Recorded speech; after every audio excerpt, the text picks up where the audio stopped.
ಲೋಕಸಭೆ ಕಣದಲ್ಲಿ ಜೆಡಿಎಸ್ ಅಭ್ಯರ್ಥಿಯ ಆಯ್ಕೆ ಈಗ ಕಗ್ಗಂಟಾಗಿ ಮಾರ್ಪಟ್ಟಿದೆ. ಮಂಡ್ಯ ಮತ್ತು ಕೋಲಾರದಲ್ಲಿ ಯಾರನ್ನು ಕಣಕ್ಕಿಳಿಸಬೇಕು,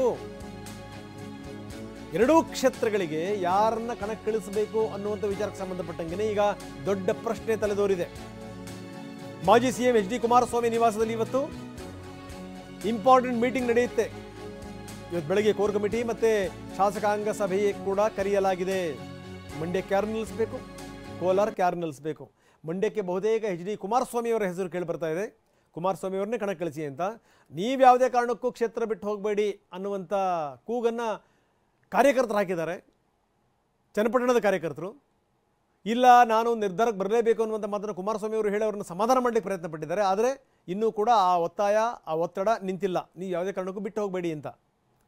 ಈಗ ಕುಮಾರಸ್ವಾಮಿ ಅವ್ರನ್ನ ಕಣಕ್ಕಿಳಿಲೇಬೇಕು ಅಂತೇಳಿ BJP ಹೈಕಮಾಂಡ್ ಕೂಡ ಹೇಳಿದೆ. ನೀವೇ ನಿಂತರೆ, ನಿಮ್ಮ ಮಗನ ಹೊರತಾಗಿ ನೀವೇ ನಿಂತರೆ ಅದಕ್ಕೊಂದು ವೇಟೇಜ್ ಇರುತ್ತೆ ಅನ್ನುವಂಥದ್ದು ಅವ್ರ ಲೆಕ್ಕಾಚಾರ.